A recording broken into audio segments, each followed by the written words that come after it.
welcome back to podcast ABNR. Pada episode kali ini, kita akan membahas salah satu aspek yang penting dalam keberhasilan sebuah proyek, yaitu kontrak konstruksi.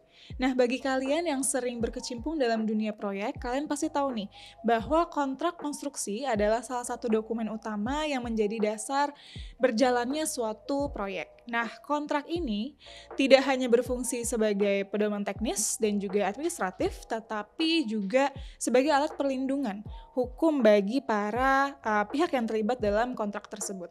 Without any further ado, let's talk about it more dengan narasumber kita ada Mbak Vina selaku partner of ABNR dan juga Bang Rizal selaku associate of ABNR. Oke, halo semuanya. Nama saya Serafina Murianti, biasa dipanggil Vina, partner di ABNR. Join ABNR sejak tahun 2007. Begitu lulus dari FHUI, join ABNR as an intern sampai sekarang menjadi salah satu partner di ABNR dengan fokus practice areanya adalah project finance and project development. Halo, perkenalkan nama saya Rizal Harahap atau yang biasa dipanggil Rizal. Saya bergabung sebagai associate di ABNR selama 1 tahun terakhir sejak tahun 2023. Main practice area saya adalah project finance and development dan utamanya adalah construction. Thank you Mbak Vina dan juga Bang Rizal. Mungkin kita perlu tahu juga nih, apa sih pentingnya construction law dan kenapa kita as lawyers yang berbicara tentang itu gitu ya. Karena kan ini kita berbicara tentang konstruksi, tentang suatu proyek gitu. So, apa hubungannya dengan lawyers juga Mbak?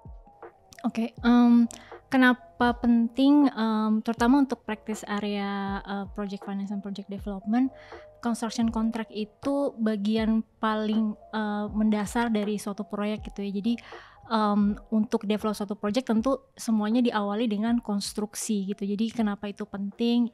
Pertama, kalau dari sisi pengembangan proyek adalah investasi dari investor, kemudian juga kalau ada pinjaman dari luar, dari lenders, semua sebagian besar diinvestasikan di dalam masa konstruksi itu gitu. Oleh sebab itu kenapa construction contract itu begitu penting, karena ini adalah dasar dari pengembangan proyek itu sendiri gitu. Jadi tanpa ada construction contract mungkin proyeknya tidak akan berjalan gitu. Jadi segala hal yang berhubungan dengan construction itu perlu diatur dengan jelas gitu ya, termasuk alokasi resiko, kemudian kalau ada delay terhadap project, itu semuanya sangat bergantung pada construction contract itu sendiri. Itu sih kenapa construction contract begitu krusial di dalam project, dan kita sebagai lawyer harus memastikan bahwa ada proteksi terhadap baik employer sebagai pemilik proyek ataupun juga dari sisi kontraktor juga secara kontraktor pun juga ada kewajiban yang harus kita tekankan ke mereka supaya proyeknya berjalan dengan lancar gitu sih. Mungkin menambahkan juga dari yang udah Mbak Vina sampaikan, kontrak konstruksi ini juga salah satu kontrak yang paling banyak diatur oleh peraturan perundang-undangan di Indonesia dari segi bentuk dan isinya, sehingga peran lawyer Indonesia dalam mengerjakan kontrak konstruksi ini cukup penting untuk memastikan bahwa kontrak ini sangat sudah comply dengan peraturan di Indonesia gitu. Oke, kalau ngomongin soal itu ya Bang, apa aja sih yang menjadi regulasi utama nih untuk kita dapat perhatikan kembali nih dalam construction contract itu sendiri Mbak? Bidang konstruksi itu termasuk salah satu bidang yang cukup diatur ya di Indonesia gitu. Jadi untuk kita sebagai lawyer utamanya tentu harus memperhatikan ke klien, memberitahu bahwa itu diatur dalam undang-undang dan peraturan-peraturan lain. Yang paling utama sih diatur di dalam Undang-Undang Konstruksi nomor 2 tahun 2017, tentu dengan perubahan-perubahannya.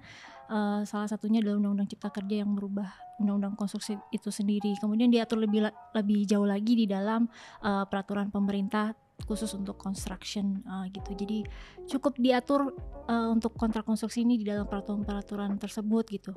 Apa sih isi utamanya dari peraturan itu terkait dengan kontrak konstruksi itu sendiri? Cukup detail diatur mengenai ketentuan-ketentuan apa saja sih yang harus ada di dalam kontrak konstruksi yang minimal harus dimasukkan, kemudian ada persyaratan khusus, persyaratan umum. Jadi hal-hal tersebut yang perlu diperhatikan dan mungkin klien juga harus tahu gitu ya dalam mereka mendraft kontrak konstruksi untuk pekerjaan di Indonesia gitu. Mungkin Rizal mau nambahin dari pengalaman. Mungkin ketentuan lain yang harus diperhatikan juga terkait dengan penggunaan bahasa. Karena berdasarkan Undang-Undang Jasa Konstruksi, kontrak konstruksi itu harus dibuat dalam bahasa Indonesia. Walaupun sebenarnya ada kemungkinan dibuat dalam 2 versi, bahasa Inggris dan bahasa Indonesia apabila ada pihak asing yang terlibat. Tapi kembali lagi kalau misalnya ada sengketa antara para pihak dalam kontrak, maka yang berlaku itu adalah bahasa Indonesianya. Tuh. Kemudian nih Mbak, Bang, berdasarkan experience tadi yang sempat dibahas juga ya, apa aja sih hal yang menarik atau mungkin menantang nih ketika Mbak dan Bang mengerjakan construction contract itu sendiri? Mungkin bisa share nih kalau dari kerjaan selama ini gimana? Mungkin hal yang paling menarik itu mungkin pada saat proses memahami bangunan atau fasilitas yang akan dibangun dan jenis pekerjaan yang akan dilakukan oleh kontraktor. Karena setiap bangunan atau fasilitas itu sendiri itu punya karakteristik yang berbeda-beda, sehingga kontrak konstruksi pun akan selalu disesuaikan untuk memenuhi kebutuhan klien gitu. Nah, berdasarkan pengalaman kami, apalagi pada saat kita lagi represent employer atau pemberi kerja yang punya proyek, kita pastikan dulu beberapa hal kepada klien. Salah satunya yang pertama, kita akan tentukan bahwa sebenarnya ini pekerjaannya apa, spesifiknya apa, ruang lingkupnya apa, kemudian siapa yang akan menyediakan desain konstruksinya, sehingga kita tahu bentuk kontrak yang akan dibuat dan alokasi resikonya seperti apa. Kemudian kita juga akan tanyakan nih kepada klien, kira-kira klien akan prefer bentuk kontrak yang berdasarkan FIDIC yang sudah biasanya dipakai oleh market internasional, atau bespoke format nih untuk menyesuaikan kebutuhan klien aja gitu. Mungkin Mbak Vina ada yang mau ditambahin lagi, Mbak? Ya, secara garis besar sih begitu. Jadi sebenarnya yang paling menarik tentu kita lawyer, tapi ini kontraknya adalah kontrak konstruksi. Jadi tentu pasti banyak hal-hal teknikal dan komersial yang harus kita bantu klien untuk masukkan ke dalam kontrak, mengikat para pihak. Jadi mungkin itu hal yang menarik sih ya. Jadi karena sebagai lawyer mungkin kita tidak terlalu tahu soal teknikal, jadi harus belajar juga mengenai teknikalnya gitu supaya kita bisa tuangkan itu ke dalam kontrak. Jadi itu sih yang menarik. Kemudian sisi komersialnya juga kita harus paham, karena mungkin payment terms harus kita bantu bagaimana cara mereka mendraft itu, memasukkan itu dalam kontrak supaya jelas dan tidak ada dispute nanti ke depannya. Kemudian kalau ada delay, ada segala macam. Jadi hal-hal seperti itu sih yang cukup menarik ya, karena tidak hanya dari sisi legalnya saja, tapi kita juga harus memahami sisi teknikal dan komersialnya juga. Itu menarik sih Mbak. Kemudian ya aku kepo juga. Biasanya tuh pertanyaan-pertanyaan seperti apa sih Mbak yang biasa ditanyakan oleh klien ya ke kita terkait construction contract itu sendiri? Klien ini biasanya, terutama untuk klien asing ya, mereka sebenarnya lebih comfortable kalau kontrak-kontrak mereka, even projectnya di Indonesia tuh diatur hukum mereka gitu ya, mereka biasa familiar hukum asing gitu. Jadi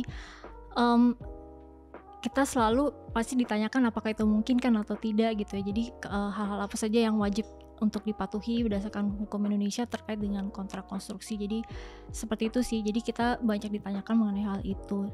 Tadi sempat disinggung sedikit tentang hukum yang mengatur gitu ya. Jadi mereka lebih prefer kalau bisa pakai hukum Inggris atau hukum apa yang mereka familiar. Cuman khusus untuk kontrak konstruksi pengaturannya adalah wajib harus memakai hukum Indonesia gitu. Jadi hal seperti itu sih. Dan apa saja yang minimum harus ada di dalam kontrak konstruksi berdasarkan hukum Indonesia yang harus dimasukkan tuh apa saja. Misalnya apakah harus ada insurance, warranty, hal seperti itu sih yang banyak ditanyakan.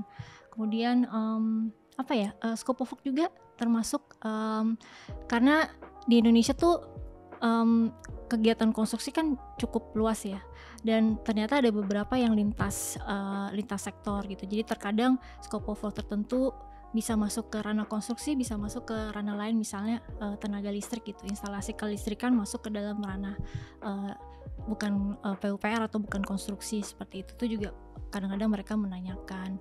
Dan jadi mempengaruhi juga ke izin-izin dari kontraktor. Mereka juga tanyakan apakah cukup, apa yang perlu diminta kepada kontraktor, kemudian apakah bisa menunjuk kontraktor asing untuk mengerjakan pekerjaan tersebut di Indonesia. Hal seperti itu sih yang paling banyak menjadi pertanyaan dari klien dan yang biasanya kita kasih saran dan advice gitu.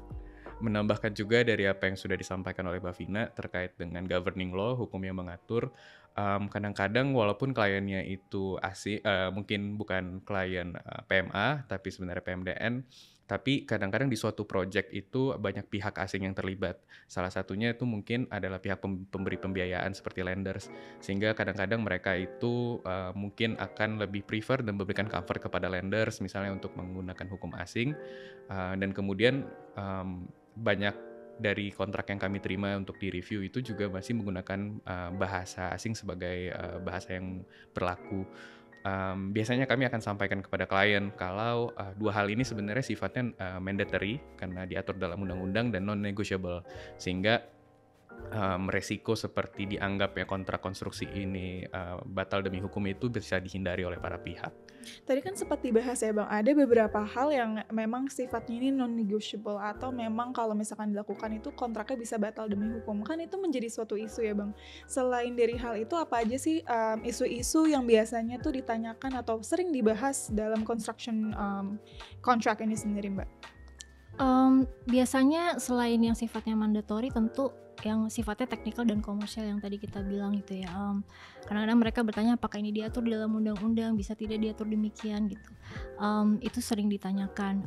Terutama biasanya salah satu contoh ya, setelah bangunan selesai biasanya ada maintenance period atau warranty period gitu ya. Memastikan bahwa bangunannya memang bisa dipakai untuk waktu yang lama. Dan mereka biasanya mau ada semacam periode di mana kontraktor itu bertanggung jawab selama jangka waktu tertentu, dan itu mereka selalu tanyakan apakah kita bisa menentukan berapa tahun, kemudian bisa minta jaminan atau tidak, hal seperti itu gitu. Jadi sering ditanyakan apakah ada ketentuan khusus di dalam peraturan yang mengatur hal tersebut gitu. Jadi itu sering ditanyakan, dan sebenarnya secara peraturan Indonesia hal seperti itu bisa diatur secara kontraktual sih. Jadi mungkin itu bisa memberikan comfort buat baik employer maupun kontraktor untuk menentukan secara kontraktual sendiri berapa jangka waktu maintenance periodnya atau warranty periodnya, hal seperti itu sih yang paling sering ditanyakan, terutama terkait dengan komersial dan technical. Apa yang memungkinkan untuk dimasukkan, apa yang tidak memungkinkan untuk dimasukkan gitu. Ada isu lain yang biasanya juga sering mungkin yang kami sering hadapi, salah satunya itu isu project delay. Beberapa kali kami dimintakan advice terkait dengan keterlambatan suatu konstruksi. Biasanya itu ada yang ditanyain tuh, yang pertama, apakah sebenarnya project delay ini diakibatkan oleh kesalahan atau kelalaian kontraktornya sendiri. Dan yang kedua itu dari segi employer-nya, mereka akan tanyakan mereka punya hak atau opsi apa gitu terhadap kontraktor karena ada isu project delay ini. Jadi secara garis besar sebenarnya peran kami sebagai lawyers itu akan menuangkan kesepakatan komersial antara employer dengan kontraktor, tapi dengan tetap memperhatikan apa aja yang sebenarnya diperbolehkan atau tidak diperbolehkan oleh peraturan di Indonesia gitu. Nah, terakhir nih Mbak Bang pertanyaannya, apa aja sih selain tadi yang sudah kita bahas ya, mungkin hal-hal penting lainnya nih yang perlu diketahui oleh klien kita atau mungkin listeners of podcast BNR? Selain dari ketentuan Undang-Undang Konstruksi itu sendiri, ada satu ketentuan yang berlaku untuk hampir semua kontrak, bukan hampir sih, seluruh kontrak di Indonesia yang dilaksanakan performanya di Indonesia, termasuk kontrak konstruksi, itu kewajiban untuk menggunakan mata uang rupiah. Jadi ini berlaku juga untuk kontrak konstruksi. Ini salah satu isu yang sering ditanyakan juga oleh klien.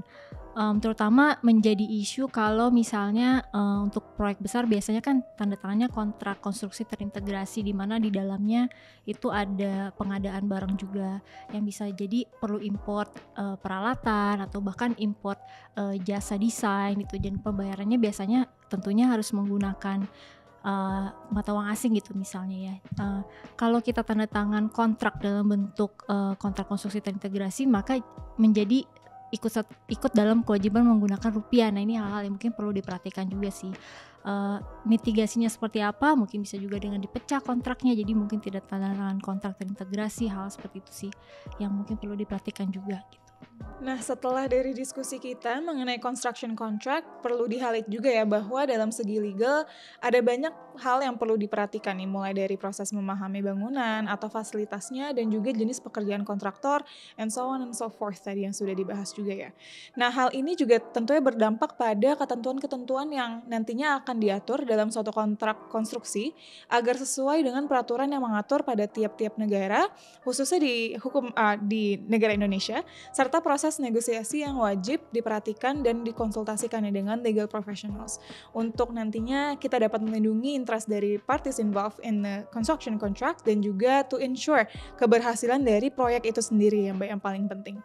Now, we hope our discussion today is useful for our listeners of podcast ABNR, terutama untuk yang pekerjaannya banyak di-involve nih dalam bidang konstruksi agar dapat lebih baik nantinya untuk menjalankan pekerjaannya setiap hari. Thank you once again Mbak Vina dan juga Bang Rizal. We hope to see you again soon guys and have a good day. Bye-bye.